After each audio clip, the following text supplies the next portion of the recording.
Thank you.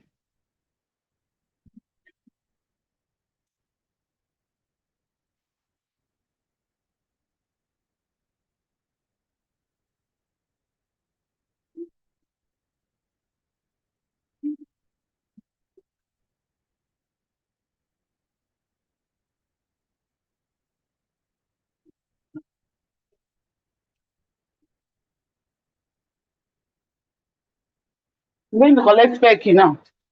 That's what I'm trying to do.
Mr.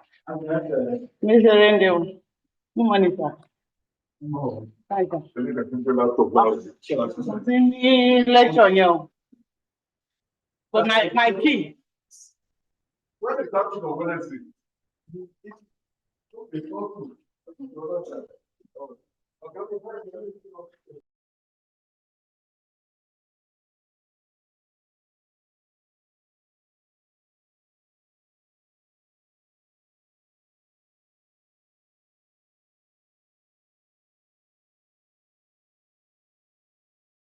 Good morning, everybody.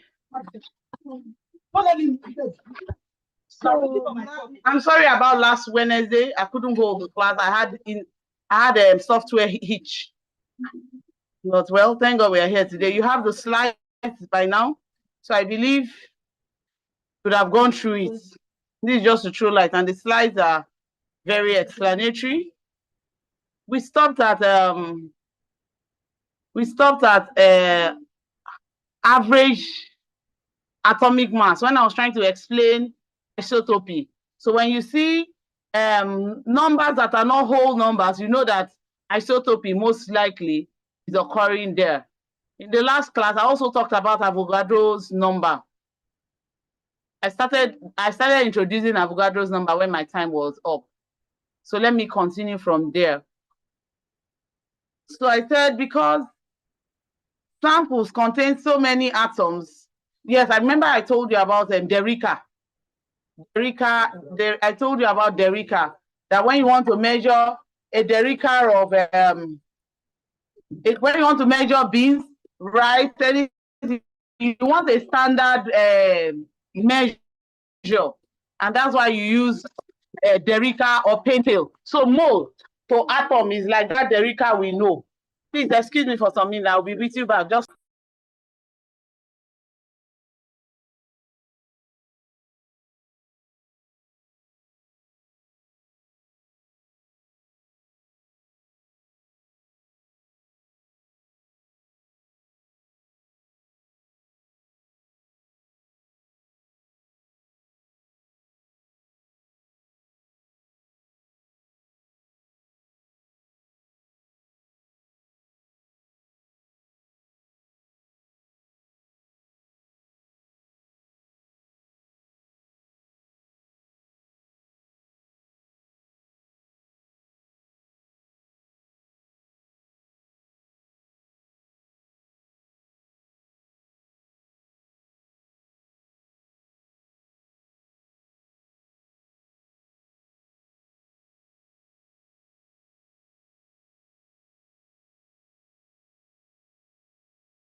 So we are back at it. So I told you that a mole is the amount of a substance that contains as many atoms, molecules, particles, any substance as they are exactly in 12 grams of carbon-12 isotope. Let's look at explanations, other explanations. So in other words,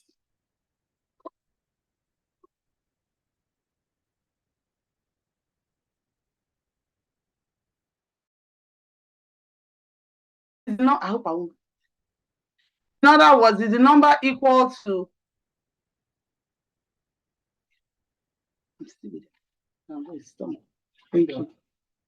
in other words, is the number equal to the number of carbon atoms in exactly 12 grams of carbon-12? And this number is explained by the Avogadro's number. Avogadro's number is 6.023 times 10 raised to power 23 atoms, or particles. If you are talking about particles, remember that I said if you're using the Rika, you can use the Rika to measure rice, beans, anything once it's grain. So anything, if it's particles, it's still 6.023 times 10 raised to power 3 particles. If it is atoms, it's still a mole, is still 6.023 times 10 raised to power 23 number of atoms. If it's particles, it is ions. A mole of that ion is still this same number. Just imagine it like I've explained to you. Just think about this mole concept, like you're using a derica to measure different things. And a mole contains 12 grams of carbon-12. Carbon-12. Once it contains about that, it contains 6.023 times 10 raised to power 23 of that particle or atom or molecule, as the case may be. So this number is called the Avogadro's number. So let's look at practical example. So a mole of carbon-12 is how many atoms? 6.023 times 10 raised to power 3 atoms. A mole of water molecules is still 6.023 times 10 raised to power 23 molecules, and so on. You see, a mole of nitrate ion is still the same number, Avogadro's number. A mole of hydrogen atom, so that's what I was trying to explain to you. That is like something we use to measure different things. Now, so we can now ask you, calculate the number of hydrogen atom in 0.35 moles of this molecule here. If you know the number of atoms in 1 mole of the atom, then you can calculate in 0.35 molecules. So we know that in 1 mole of atom, how many atoms, 1 mole of this molecule, how many so there's an error in this. Okay, yes, it's correct. In 1 mole, you know, so in 1 mole of this molecule, there are 12. Sorry, yes, there are 12 atoms of these molecules. Yes, there are 12 atoms. So in 1 mole of this molecule, there are 12 atoms of this molecule. Therefore, 0.35 mole of this molecule will contain how many atoms? We say, okay, 0.3 this divided by 1 times 12 moles of the atom will give us this. Now, 1 mole of that hydrogen atom contains this number of particles. Therefore, 4.2 moles of hydrogen atom will contain how many atoms? Will contain how many atoms? This is the number of atoms it will contain. So yes, this is how to go about it. Look from the equation here, you saw 12. 12 represents the number of molecules. And you can read from, you know that in 1 molecule, you know the number of atoms in 1 molecule. Therefore, you can find out the number of atoms in this amount of moles.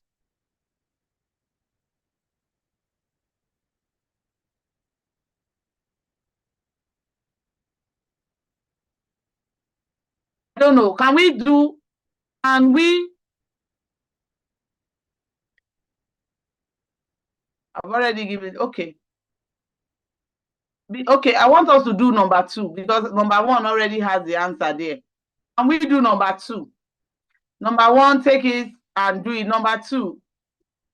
Number 2 in this is number 2 in this slide. Oh, number 2 is not in the slide. So do number 2 and then we'll look at the answer together. Everybody on this class is attempt number 2. Attempt number 2. This is number 2.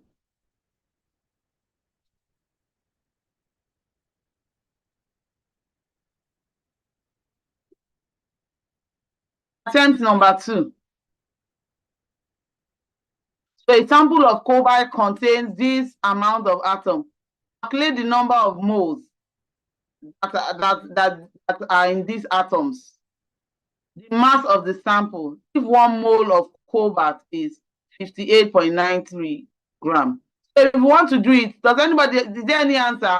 Participants, you can drop your answer in the chat on YouTube. You can drop your answer here in the chat of Zoom. So if you are doing it, drop your answer. Drop your answer if you have an idea of the answer. Drop your answer. So let me try and use intonation to solve this. So we know that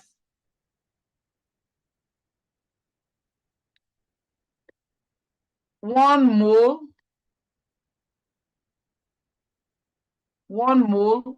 contains, sorry, because it's not easy to write with this, I'll just I assume you know that this is not the right way to write mole. Mole is M-O-L-E, but because of the ease of writing, I'll use this like this. 1 mole is equal to Avogadro's number. That's Avogadro's number of atoms.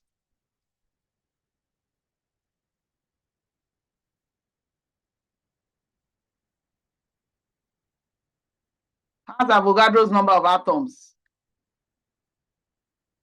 There's no better way of writing. There's no way of writing text. Okay, so 1 mole has Avogadro's number of atoms. Okay, there is. We see that 1 mole has Avogadro's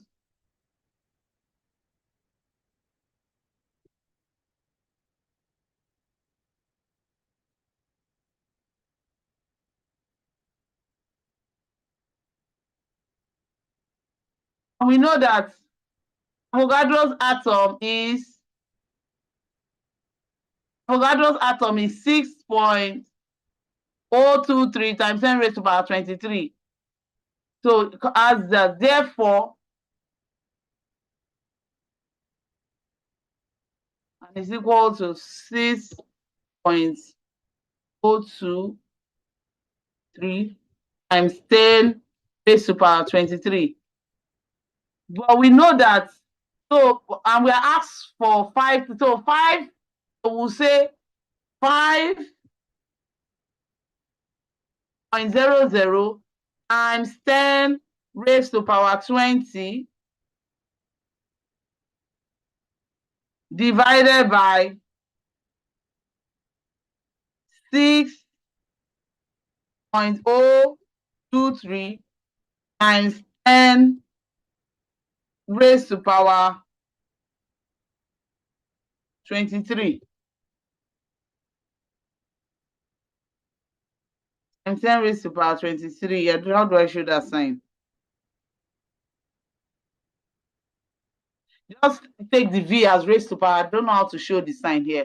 And so if we do our calculations, we'll find out how many moles. The answer we get here will give is how many moles of cobalt atoms in this number of atoms. It will give us the number of moles.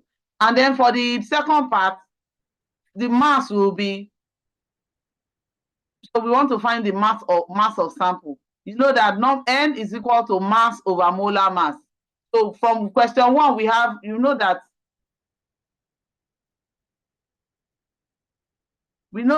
N,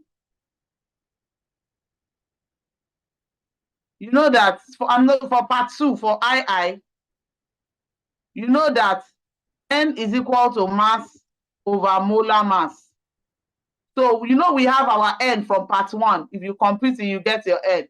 We have our N. So we have our mass here divided by our molar mass. We don't know the mass, but we have our molar mass. So by playing around it, we just say, we know that N times molar mass will give us our mass. That's how to solve part 2 of the.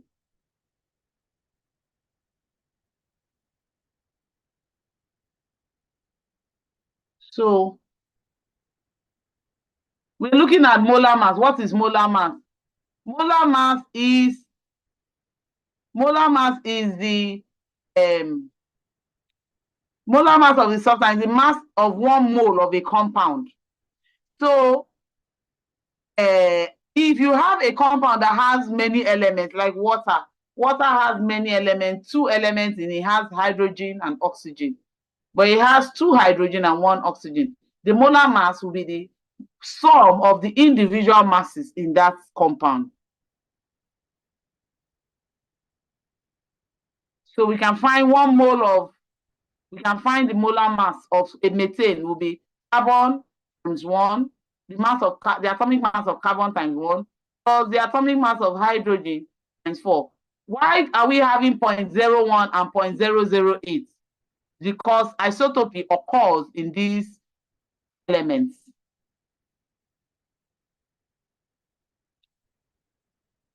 The relationship, so we have looked at this, I've made use of this relationship. The relationship between mass and molar mass is N is equal to mass over molar mass. And so we have what we call percentage composition.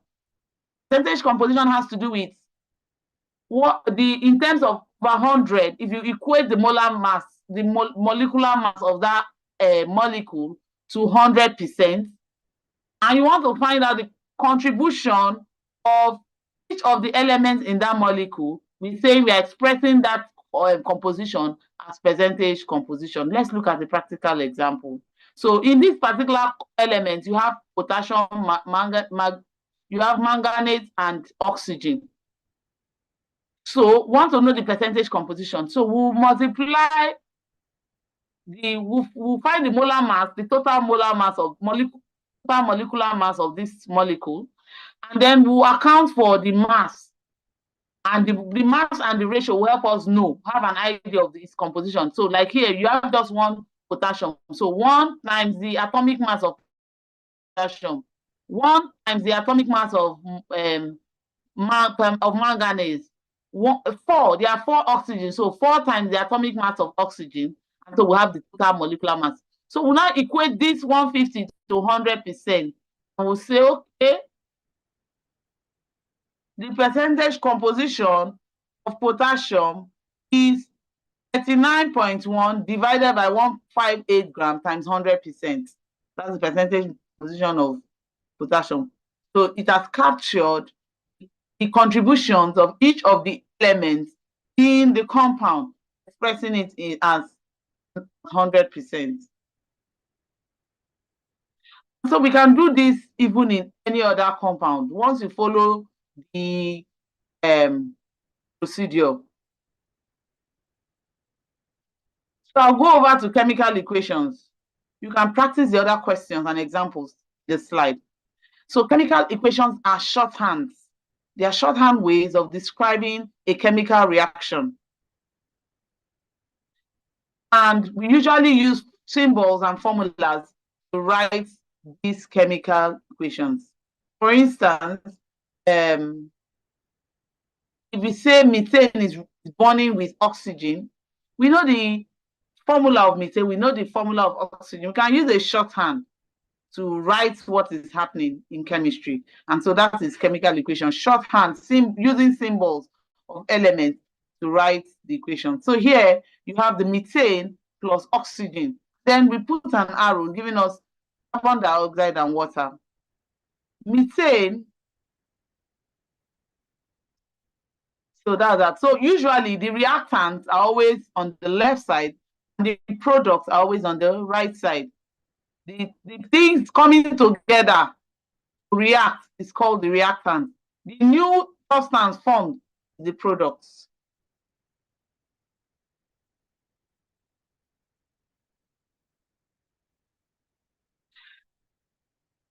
In this can come out in OBJ. In writing chemical equations, the reactant always goes to product. What happens? What happens? What are the mechanisms involved in changing a reactant to give us products? Several things are occurring. There's always a bond breaking, formation of new bonds to form new elements, but never is a new element created, except when we're talking about radioactivity. Generally, except when we're talking about radioactivity, never is a new element created. So the number of atoms on the reactant side must equal the number of atoms on the product side. And so the process of making sure that the number of atoms on the reactant side is equal to the number of atoms on the product side is, we say we are balancing equation. So in balancing equation, there's no hard and fast rule. It's trial and error, making sure that if you add something here, you add to the other side. If you add one thing here, you add to the other side. So here, you see that water, this equation, is not equal to peroxide. Water is not equal to peroxide. Oxygen gas is not equal to ozone. Ozone is the O3. Ozone is the O3. Oxygen is O2. So you cannot say you ignore the subscript. The subscript gives you a measure of the atom on that side. The subscript, the superscript, the whole numbers all add up to give you the total number of atoms on each side of the equation, on the reactant or on the product side of the reactant. So for most chemical equations, you balance it by inspection, try and error. There is no hard and fast rule on how to balance a chemical equation. Let's take an example of this. So you see KCl3 giving us KCl and oxygen. It's not balanced because there are 3 oxygen on the reactant side and 2 oxygens on the product side. The K and the chlorine is balanced. So we need to keep doing trial and error till it's balanced. So we can decide to put 2 here and 2 here. Is it balanced? No, until you put 2 on the KCl3, put 2 on KCl and 3 on oxygen. When you check it, you find out that the elements on both sides are balanced. So when you want to balance the equation, the process, we use what we call inspection, trial and errors and inspection. But we practice, you get more proficient in balancing equation. I want you to please try to balance these equations after this class. Try, it is important you try, practice questions for you to try. Please try it. So we'll move over to stoichiometric calculations. If you ever have any problem, I can be found. I'm Dr. Fatunsi. I can be found in chemistry department. If you go to the HOD chemistry department, HOD's office, say you're looking for Dr. Fatunsi, and you really have any problem, I'll be there to solve it for you. Now, stoichiometric calculations. For you to carry out stoichiometric calculation, you must first balance your equation. If you don't balance your equation, you will never get the right answer. Even if you did the calculations right, you'll fail. It's just like building a house and you did not lay a good foundation and you're building a very beautiful and big edifice. It will not work. The building will fall. So please, when you are giving solutions, questions involving equations, the first step, never assume the equation is balanced. Always check the equation. Is it balanced? If it is not balanced, balance it before going ahead to do your calculation. In some instances, you may be given balanced equation. I tell you, in some instances, we will not give you balanced equation. It's part of the question. So please check that the equation is balanced. So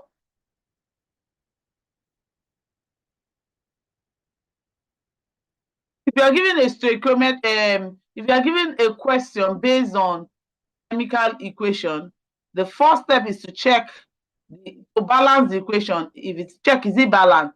If it's not balanced, you balance the equation. And from the balanced equation, you set up appropriate mole ratio. So what do we mean by mole ratio? In this equation, 1 mole of this compound, the carbon compound, is reacting with 5 mole of this oxygen compound to give us 3 mole of this carbon dioxide and 4 moles of water. So we can set up a mole ratio. 1:5:3:4. 1 mole of this compound to 5 mole of the other compound to produce 3 mole of the other compound and 4 mole of water.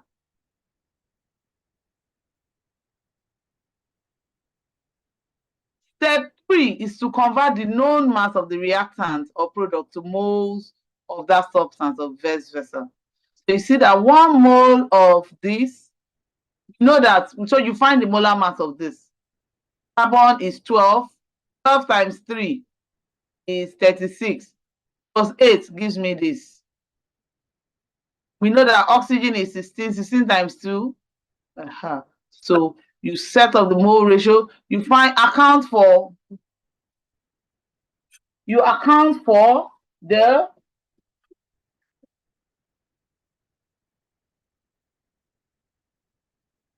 excuse me, I need to charge my laptop. Some minutes, please. I think I'm with you.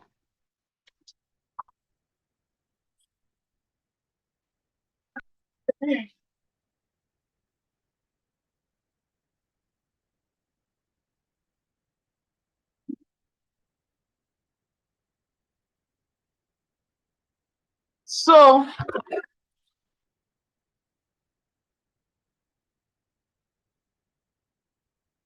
okay, so once you've been able to set up the mole relationship, relating the moles to the mass, so you are able to relate the mole to the mass, you can go on to solve the problem.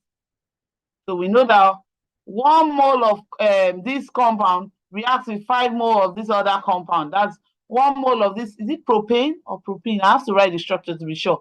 But is a carbon compound. 1 mole of this carbon compound reacts with 5 mole of this oxygen compound. And then, we found the molecular mass. So we know that 1 mole, that's 1 times 44 is 1, will react with 160. We found this. 5 times 32 will give me 160. Therefore, 96.1 gram will react with how many moles of oxygen? So it'll be 96 times 160 divided by 44.1. I want you to practice this question. Do you have this practice question in your do you have this practice question on your slide? If it's yes, please type yes or no in the chat box. Do you have this practice question that is being displayed in your slides? Do you have it? Yes. So okay. No, your slides. I sent slides to everyone. You don't have it. Okay. Who said they have it now? Okay, take the picture of it. You are looking at my slide. Take the picture of this. Take the picture or write it down and do it. Practice it.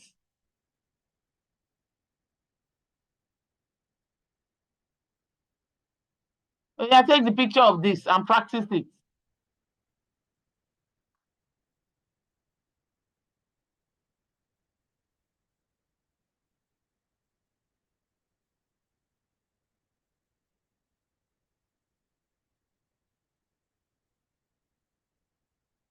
Take the picture of this and practice it. So I'll go over to the concept of limiting reagents. So everything we've been doing, you are used to it in secondary school. But now I'm beginning to introduce small things that are new to you. Please take pains to listen to me. So now imagine that we have a big loaf of bread. And in that loaf of bread, there are 20 slices of bread. And then we have 12 eggs and want to make toast bread. Remember, for toast bread, this toast bread we are making, we'll be using 2 slices of bread, and 1 egg. And then we have 20 slices of bread and 12 eggs. How many toast bread are we going to make? Please look at, oh yeah, answer me in the chat box. How many toast bread are we going to make? Answer me in the toast bread. 10. Yes, we only succeed in making 10 toast bread because we have 20 slices of bread and 12 eggs. Where we are using 2 slices. No, somebody said 12. We'll only be able to make 10 toast bread. We'll have 2 eggs left because we're using 2 slices of bread and 1 egg. 2 slices of bread, 1 egg. 2 slices of bread, 1 egg. 2 slices of bread, 1 egg. And so, because we have just 20 slices of bread, we'll only be able to make 10 toast bread. We'll have 2 eggs that we can use to eat yam or any other thing, indomie, any other thing. So it means that once we do 10 toast bread, we'll stop making the toast bread. The toast bread making has ended. So what led to what made us stop the toast bread making? Is it the egg or this bread? Please comment in the chat box. The bread, right? The bread was what made us to stop serving the food because the bread is not enough, but we had excess egg. Good. This is what we use. This is the basis of limiting reagents. In limiting reagents, you have usually will have one of the reagent that will finish, leaving the other one in excess. And so it will stop the reaction. Like the bread making, we have to stop, even though we want to make more bread, more toast. There's nothing to use to make more toast. So we have to stop making the toast. That is what happens there. So the limiting reagent is that part of that particular reactant that finishes before the other and makes you stop the reaction. So if you are setting up a reaction, once A finishes, everybody will close. It means experiment can no longer continue. So that's the principle about limiting reagent. So we look at this happens in the lab. So look at this experiment. We are carrying out a real life experiment. You have your nitrogen and your oxygen going to give us our ammonia. And then if we have 35 kg of nitrogen and 15 kg of hydrogen, what is the limiting reagent? You not just look and say, 35, 15, okay. Hydrogen is the limiting reagent. You are missing it. That's not how to know it. The first thing you do, there are steps. Is this equation balanced? This is also stoichiometry. Anything that gives you equation to solve, to use to solve a problem, stoichiometry is involved. So is this a balanced equation? No, this is not a balanced equation. I told you that in exam, we can't give you balanced equation and we may not give you balanced equation. So if you just see the equation and start working, you have missed it. So look at it. Is it a balanced equation? No. This is not a balanced equation. So the first step you do is to balance the equation. The next thing is to do mole ratio and then convert the mole ratios to mass or vice versa. Okay, so let's do a practical example. So we've said that that equation was not balanced. To balance that equation, we'll put 3 in front of the hydrogen and 2 in front of the ammonia. Now, this is now a balanced equation. Okay. The next thing is to set up mole ratio. We see that 1 mole of ammonia 1 mole of nitrogen reacts with 3 moles of hydrogen gas to give me 2 moles of ammonia. So it means my mole ratio will be 1 mole of nitrogen reacts with 3 moles of hydrogen gas. If you want to convert it to mass, okay, 1 mole of nitrogen. Nitrogen, what's the molecular mass for nitrogen? What's the molecular mass of nitrogen? I think it's 14. 14 times 2, we'll put it there. Hydrogen, yes, so 14 times 2 is 28. So hydrogen we know is 1. 1 times 6, because there are 6 hydrogens in that 3 molecules of hydrogen. 1 times 6 is 6 grams. Okay. So therefore, 35 grams of nitrogen will need what? What is the amount of hydrogen in it? 35 times 6 divided by 28. It needs 7.5 grams of hydrogen. It seems But remember, we're giving 15 grams of hydrogen and 35 grams of nitrogen. It then means that we will finish our nitrogen in this reaction, and we'll still have hydrogen looking for nitrogen to react. We'll still have excess of about 7.5 kg of hydrogen waiting for reaction to occur. So because nitrogen finishes first, it is the limiting reagent. So we have another class work to do. Let's go through this, explaining it, so that if you see other questions, you would find. You can look for any A-level chemistry textbook, will be fine for this. Any A-level chemistry textbook will do well for this course. So let's look at this now. You see your nitrogen oxide reacts with oxygen to form nitrogen dioxide. So NO reacts with oxygen to give us NO2 in an experiment. And we are finding that, so we have to write a balanced equation. You're not even giving equation in this case. So you, the student, must write a balanced equation. We are told that 0.886 mole of NO is mixed with 0.53 mole of O2. Calculate which of the two reagents is the limiting reagent. You can't just look at it and say, oh, NO2 is more than, NO is more than O2. Okay, since NO is more than O2, maybe the limiting reagent is O2. You may be very wrong. You don't, that's not the way to know it. There's a procedure. What's the procedure? The first thing is to write an equation and balance it. So let us look at it. Let's look at it. So the first thing is to write an equation and balance it. So we're told that NO was reacting with oxygen to give us NO2. Is this equation balanced? No. So we have to find a way of balancing the equation. And you see that the equation is now balanced. 2 molecules of NO plus O2 to give me 2 molecules of NO2. So I'm setting up a mole ratio. The mole ratio is 2:1:2. We are told that we have 0. So therefore, 0.866 mole should react with 0.433 moles of oxygen to give me, well, the question is related to oxygen, so we'll not go over to NO2. So NO finishes first, while O2 is left from the question. NO finishes first. What was NO? What quantity of, given 0.50 moles of NO2, of O2, and 0.886 moles of NO2. So when we did this calculation, you see that we started with 0.5 moles of oxygen, but only 0.43 moles of oxygen is required for the amount of NO given.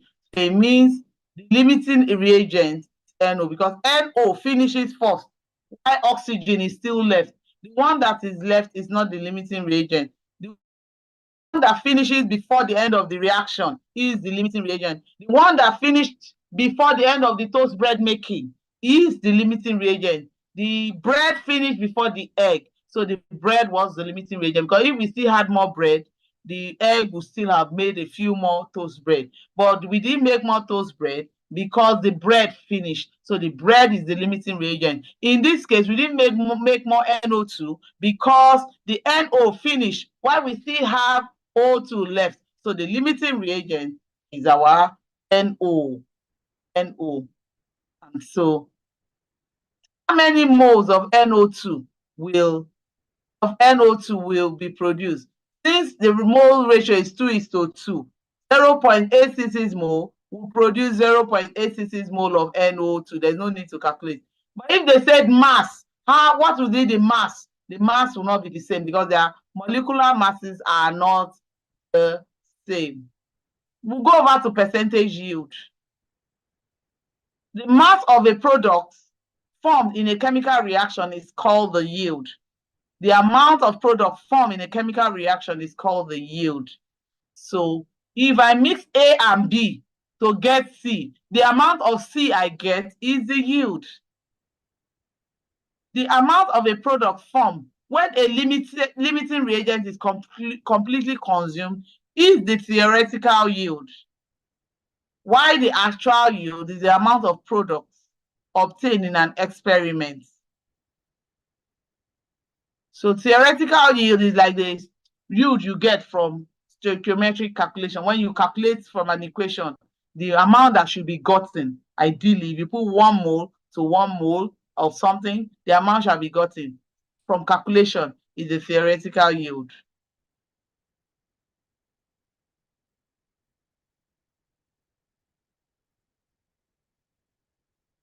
While the actual amount of product obtained in an experiment is the actual yield.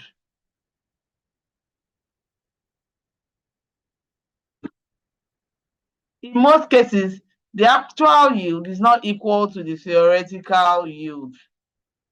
What you calculate using stoichiometric equation is usually not what you get when you enter the lab, because in theoretical yield, when you are using equation ratios, you are using formulas or equations to estimate what will be gotten. There is no limitation, but in the lab, there are several things that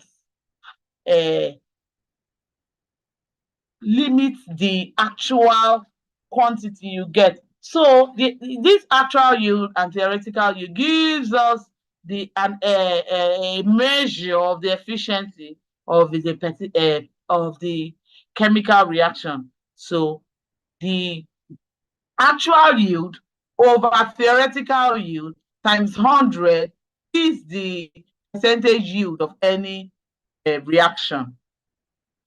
And so you will get the theoretical yield from the stoichiometric process. That is, when you write a balanced equation, you can always find the theoretical yield. While the actual yield can only be estimated after an actual experiment in the lab.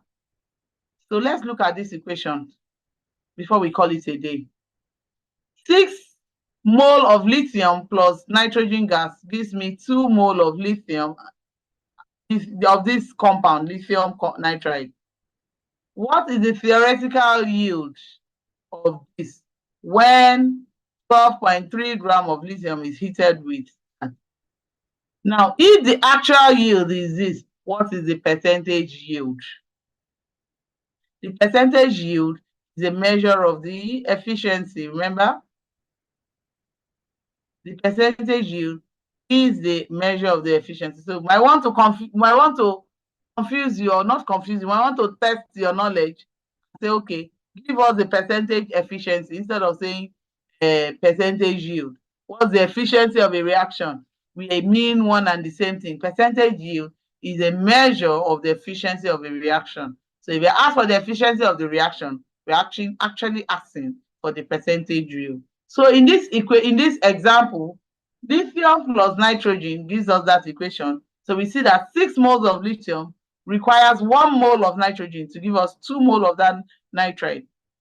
So we know that 6 mole of lithium,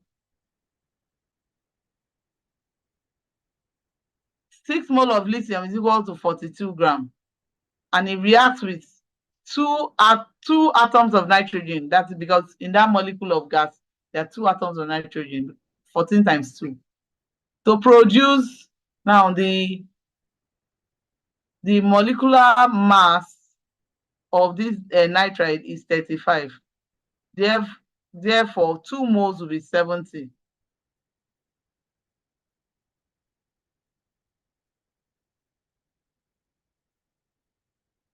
So want to find out which one. You can decide to pick anyone. You can work with lithium, you can work with nitrogen. So in this one we are doing for you, we worked with nitrogen, but I can decide to do this with lithium to know the limiting reagents. So let's do this with lithium, and then we'll do this with nitrogen. So lithium, we have 28 grams of lithium reacts with 28 grams of nitrogen reacts with 42 grams of lithium. So how many grams of nitrogen we produce when it reacts with 12.3 grams? So say 12.3 times 28 divided by 42 will give us that amount of nitrogen.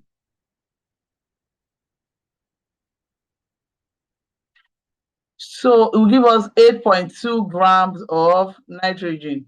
What was the question again? Let's go back to the question. What's the theoretical use of this when this of lithium is heated with this of lithium? So from our calculation, we see that 8.2 grams of nitrogen is all that is required. 8.2 grams of nitrogen, that's all that's required to react with. So in this case, lithium is the limiting reagent because this 12.3 grams of lithium requires just about 8 grams of nitrogen to react it. And nitrogen is in excess. After that 8 grams, there's still a lot left over while the lithium is finished. So the lithium is the limiting reagent. So we found the limiting reagent. That was the purpose of that. And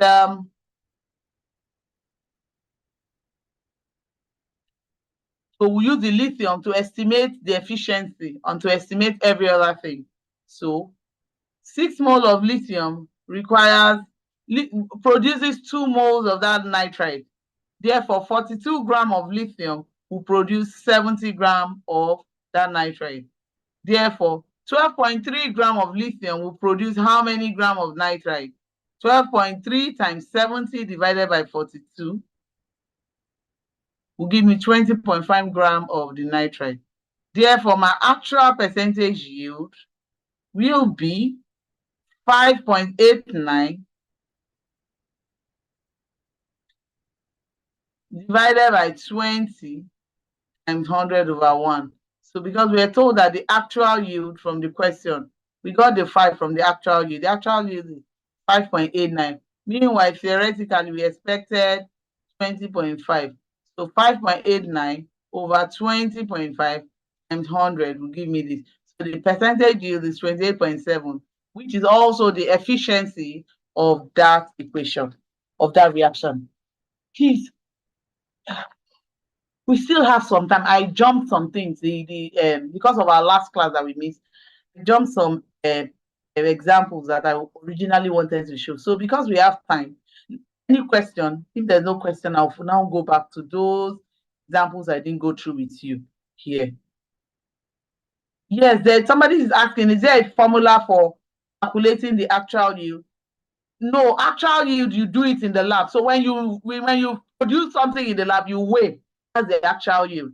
Theoretical yield, you didn't go into the lab. You sit down, use your biro and paper. Okay, if I have this balance equation and I have 1 mole of some substance, so that is 1 mole. Let's say 1 mole of that substance is 40 grams. Okay, if I have 40 grams of substance, I should get 30 grams of produce for sale. And you've done your calculation, how you will make profits based on theoretical yield, you will lose. But if you want to make a product for sale in the market, after you've done your theoretical yield, you go into the lab, you try and produce that product, you weigh it, and you can compare the actual yield in the lab to what you calculated is ideal, and you find the discrepancies, and you do your marketing, your planning based on the actual yield. Actual yield is always different from theoretical yield, and actual yield is only got you only get actual yield when you enter into the lab. Any other questions? Somebody raise hand, unmute yourself and ask, or drop it in the chat box on Zoom, because I'm not seeing the YouTube right now, so I won't be able to say. Please drop it in the chat box or ask question, unmute yourself and ask, or drop it in the chat box. I'm looking at the Zoom chat box. I'll get whatever message you drop.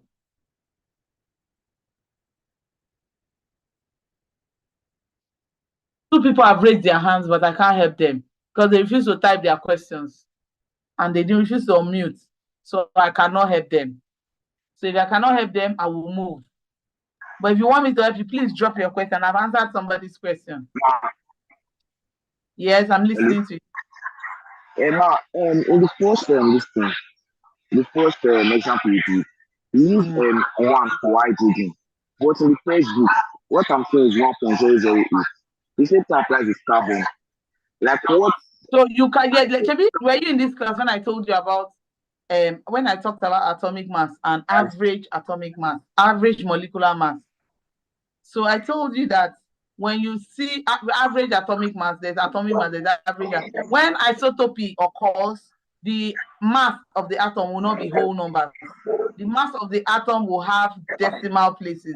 So ideally, the atomic mass is for substances with isotope will have point something something something. But for substance without isotope, it shouldn't have point something something something. But to make life easy when we are doing calculations, we usually ignore the isotopes. But if you are doing things like mass spectroscopy, you can't afford to ignore the molecular weight. So I'll make sure in the exams, if the questions are being set, these informations are given to you. Under exam condition, you will be given the atomic mass.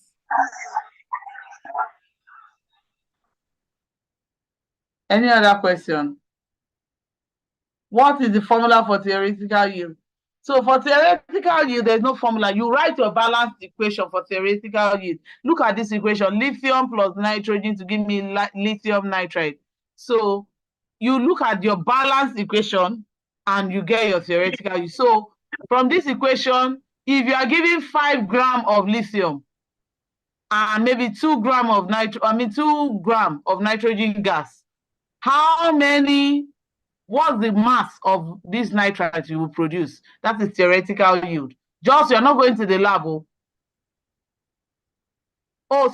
you're not going to the lab, you just sit down based on this equation and try to estimate what you get. Somebody is asking, why is it that actual yield is lower than theoretical yield? Because in the lab, there are so many limitations.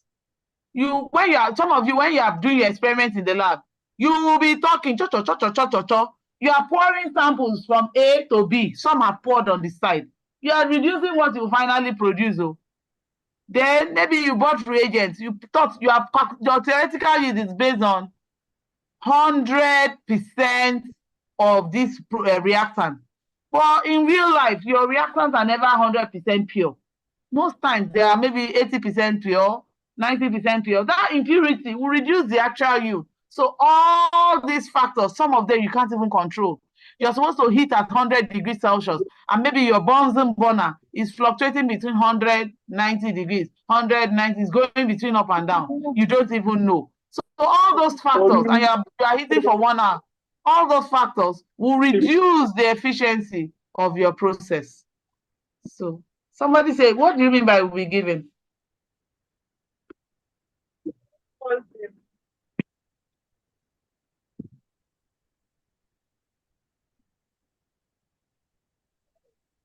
Converting kilogram to gram and gram to kg. Did I treat that? I didn't treat that, but it's easy to convert it. Gram to kg and kg to gram. So you know that 1,000 grams make 1 kilogram. 1,000 grams make 1 kilogram. Therefore, 0.5 kilogram will be 0.5 times 1,000 divided by 1. That is how you do it. So you find the relationship. 1,000 grams makes 1 kilogram. Therefore, 0.1 kilogram is equal to 0.1 times 1 divided by 1,000. What is the formula for theoretical yield? The formula for theoretical yield. There's no formula, my dear. You will use the equation, the standard equation. You make sure you balance your equation and you set up stoichiometric ratios. Remember we said, for example, look at this balance equation for us. 6 mole of lithium requires 1 mole of nitrogen gas to give me 2 mole of this nitrite. Those are stoichiometric ratios.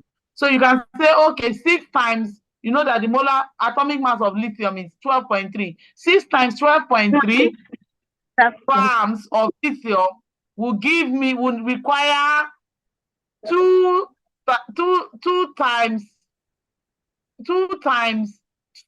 14, because nitrogen is 14 for 1, and there are 2 atoms of nitrogen in a molecule of nitrogen. So require 2 times 14 grams of nitrogen to produce 2 times 35 grams of this nitrite. So these are stoichiometric ratio. So theoretically, it means that anytime you have 42 grams of lithium, we should be able to produce 70 gram, at least 70 gram of nitride. That's what the theoretical yield, the theory is saying.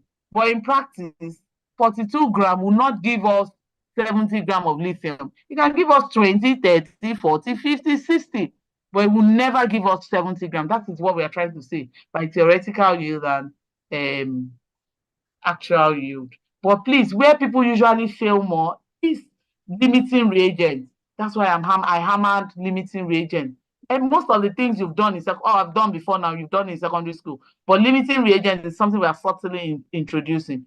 Limiting reagent, and we are applying it to other things. So try and understand my limiting reagent that I've been trying to explain to you.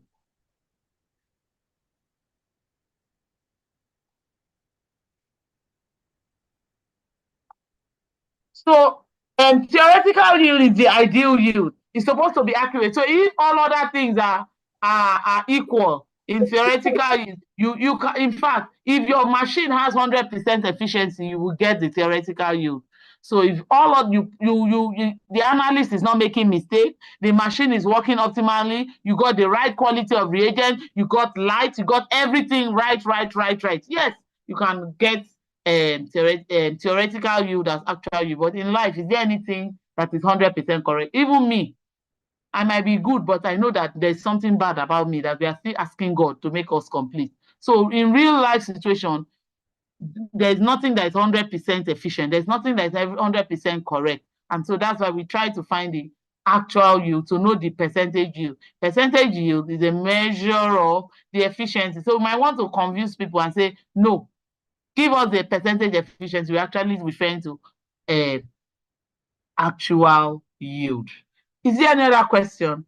Or let me go back to some examples I didn't solve, I didn't do with you, but the examples in this slide are well explained. So I've explained the theory. So the examples are well explained in this slide. And I've explained the part I know that people usually do not understand. So if you've attended the class, I know you've understood all the concepts of what we are doing. Thank you so much for coming. Next week, my colleague, Dr. Abdul Wahab, will be coming up. I've covered everything I'm supposed to cover, even though we lost last week. I thought we needed another class, but I was able to cover, so thank God. So next week, my colleague, Dr. Abdul Wahab, will be taking over. Please come online early enough on Monday by 9 o'clock so that you enjoy the class. Wishing you good success in your exams as you read. Please begin to read. The semester is heating up. Please begin to read. All the best. Once again, I'm Dr. Fatansi. If you ever have any problem and you need anybody to help you out, you can come to chemistry department and ask of me. If I'm free, I'm busy, but if I'm busy, I will tell you when to come back. And if I'm free, I will attend to you immediately. God bless you. Have a great day. Bye. The coordinator of the course will tell you when we are going to have tests. I do not have an answer of when we are going to have a test. Thank you very much. Bye. I'm ending the meeting. Thank you, Dr. Fatusi. All right. Thank you, sir. Dr. Shred, thank you. We are going to inform you. We are putting our questions together. As I've informed you, the test is going to be online. Prepare yourself adequately. And what is it that you are expected to do? Get yourself an Android or any phone that can go online to Google so that you can have your test. And study adequately before the test date is given to you.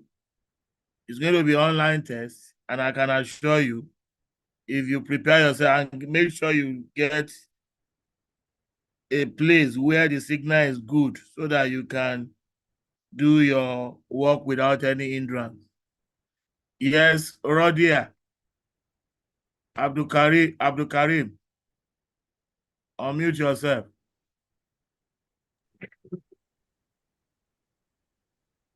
Abdul Karim, yes. Rodia, lower your hand if you are not talking.